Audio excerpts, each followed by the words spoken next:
Jose, quickly, you just announced that 25% pay raise for your employees who assemble apologies vehicles. to interrupt. President Biden is beginning his remarks at the APEC Summit in San Francisco. Let's listen in. Welcome to San Francisco.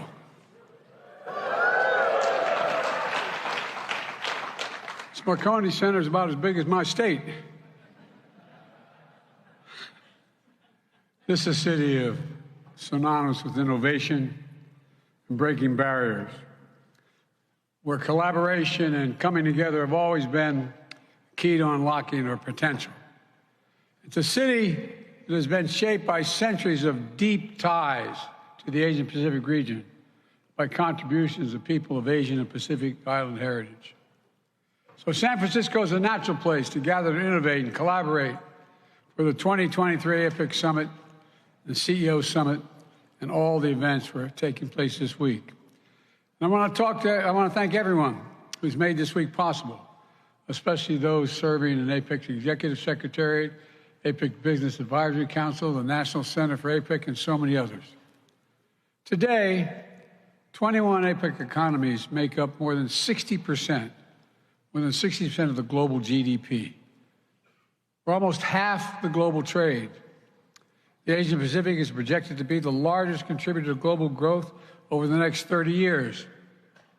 So, the vision we pursue for the economic future of our region will rebound far beyond the Asian Pacific. The choices we make are going to matter, it's not hyperbole to suggest, for the entire world. It's up to us to harness the dynamism of our economies and tap the entrepreneurial spirit of our people and unleash the potential, the unlimited potential of our partnerships in order to realize a future that will benefit people not only in the Asia-Pacific region, but the whole world. And I mean that sincerely. People everywhere. A future where prosperity is shared and is inclusive, where workers are empowered and their rights are respected. Our economies are sustainable and resilient, and the bridges that connect our people open a golden gate of opportunity to create lives of hope. Just lives of hope. Most people are just hope. You know, it's been my approach here in the United States from the moment my administration took office. We're building an economy from the middle out and the bottom up. Trickle-down economy worked okay sometimes, but not a whole lot trickled down on my dad's kitchen table. But when the middle class does well, the poor have a chance, and the wealthy still do very well. Because what happens, the poor have a ladder up, the middle class and the wealthy still do well. Folks, we're already seeing the results. The last quarter, the American economy grew 4.9%, the highest growth rate in 2 years. More people in the United States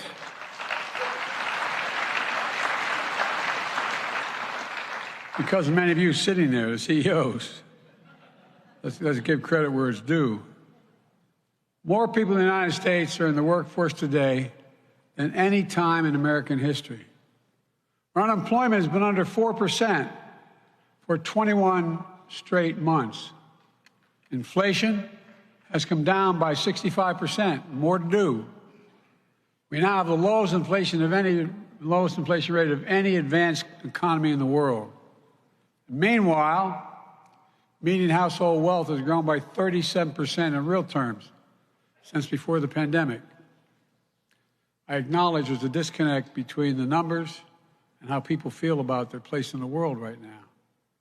We can deal with the second part as well. We still have work to do, but our model for growing is delivering real results for all Americans. Significant Black unemployment, Latino unemployment, et cetera. The strength of our economy is driving growth and spurring investment throughout our region. And again, because of many of you sitting in front of me made those judgments. And it's drawing investments to the United States, especially from Asia-Pacific economies. Since the start of my administration, companies from across the Asian Pacific have invested over $200 billion in the United States. These are historic investments, creating literally tens of thousands of good-paying jobs. We're 14 million created just since we came to office. All across America in industries that are going to shape the future of this globe. Semiconductors, electric vehicles, batteries, critical materials, hydrogen hubs, and other critical emerging technologies. I've long said it's never been a good bet to bet against the American people. Never. No, I mean it. Think about it. It's never been a good bet. And we're proving it once more. So my message to all of you here today is, leaders of government and industry, you can count on the United States. We're delivering on our promises, and we're doubling down on our progress.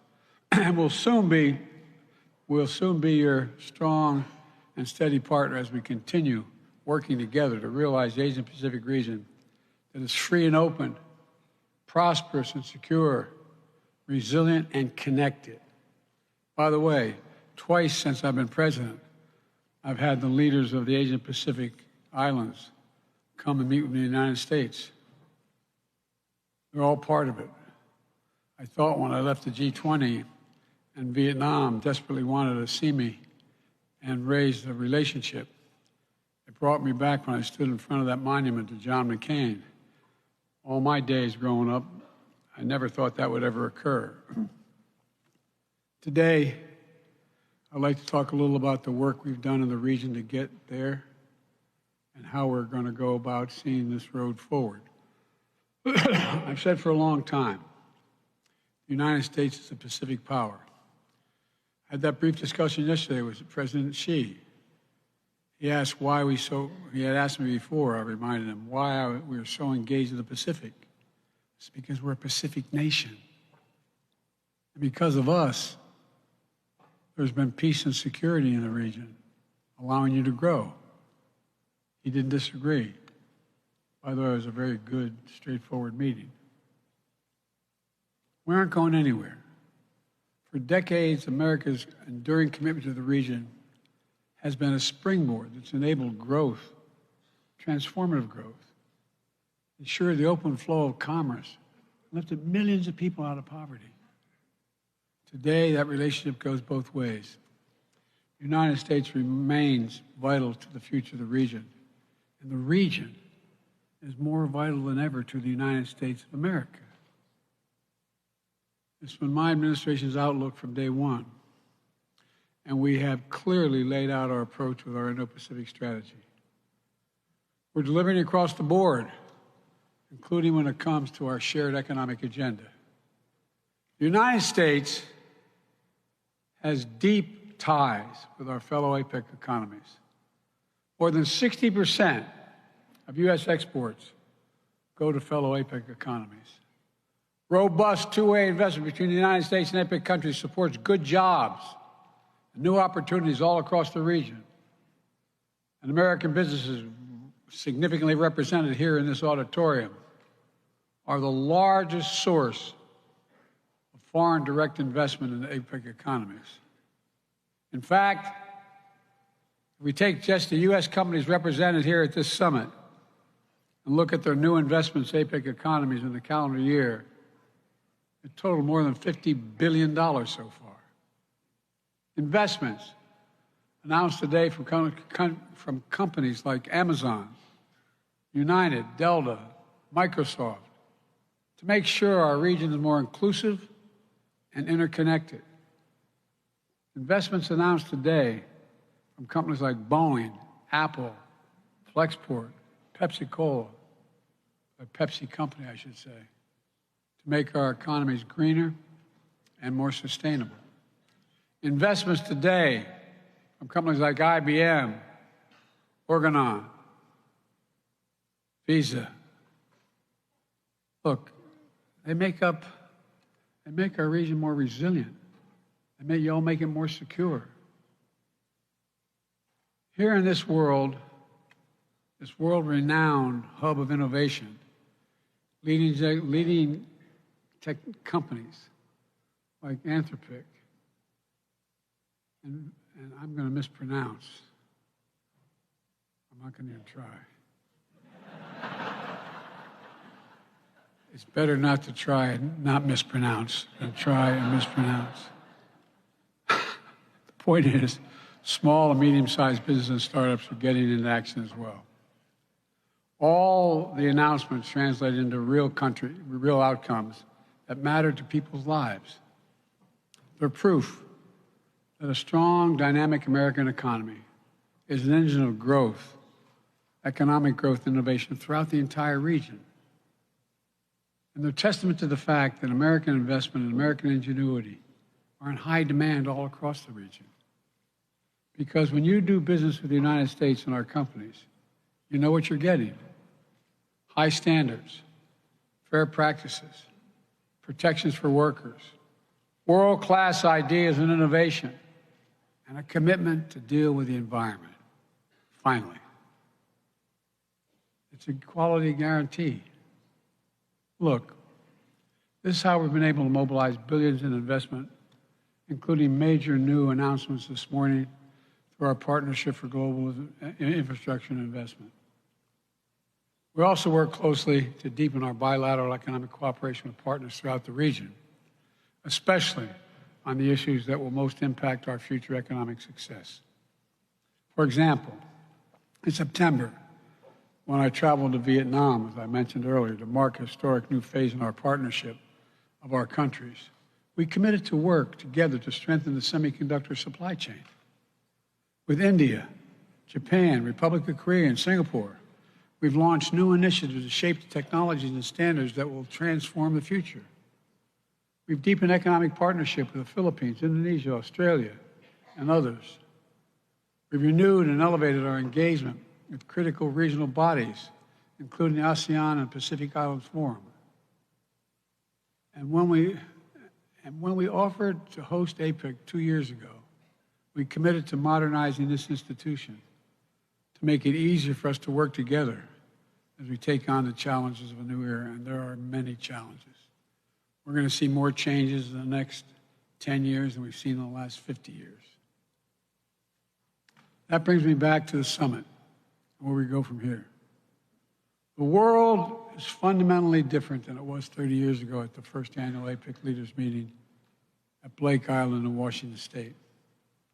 The questions we must answer today are not about how much we trade, but about how we build resilience, lift up working people, reduce carbon emissions, and set up our economies to succeed over the long run.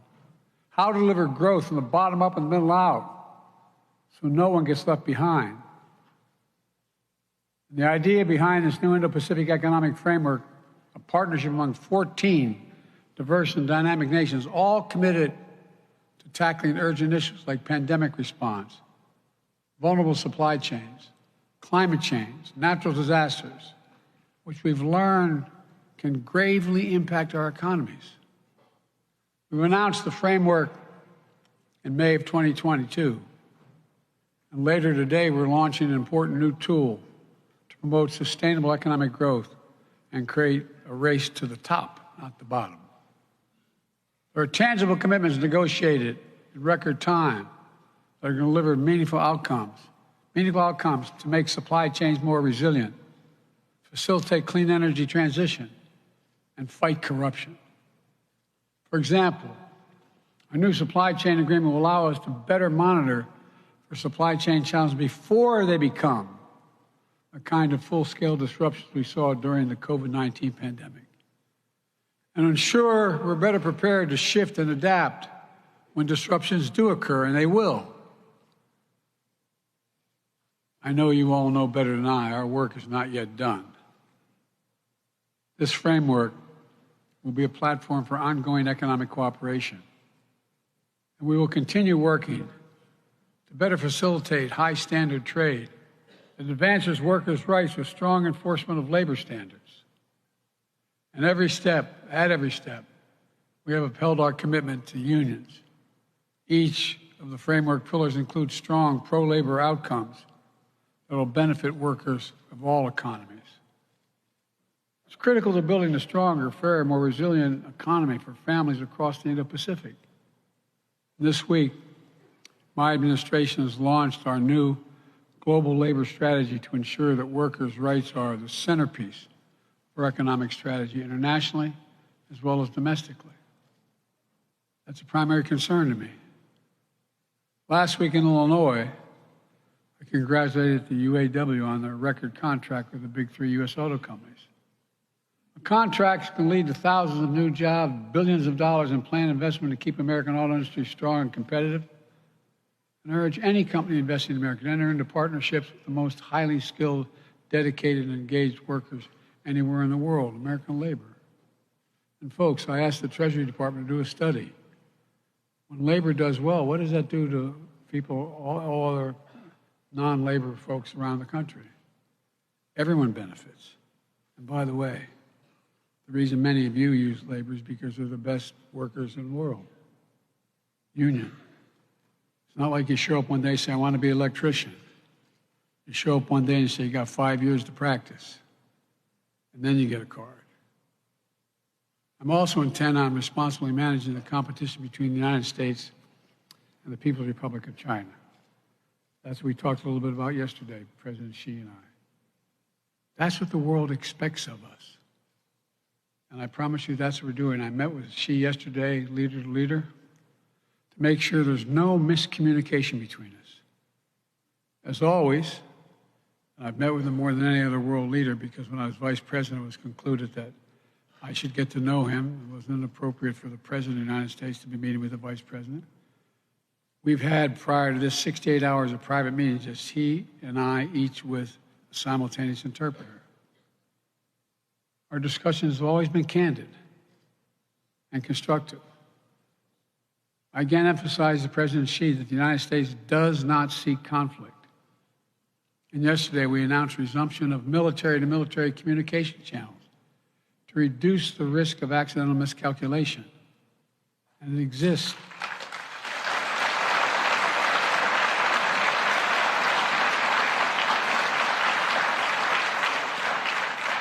This is not, as my generation would say back in the day, this is not all kumbaya, but it's straightforward. It's straightforward. We have real differences with Beijing when it comes to maintaining fair and level economic playing field and protecting your intellectual property. We're going to continue to address them with smart policies and strong diplomacy. We've also taken targeted action to protect our vital national security interest. Let me be clear. We are de-risking and diversifying our economic relationship with the PRC, not decoupling. Not decoupling. We'll be firm, standing up for our values and our interests. And I was very straightforward, as he was with me yesterday. At the same time, on critical global issues such as climate, AI, counter-narcotics, where it makes sense to work together, we've committed to work together. We're going to continue our commitment to diplomacy, to avoid surprises, and prevent misunderstandings. A stable relationship between the world's two largest economies is not merely good for the two economies, but for the world. A stable relationship. It's good for everyone.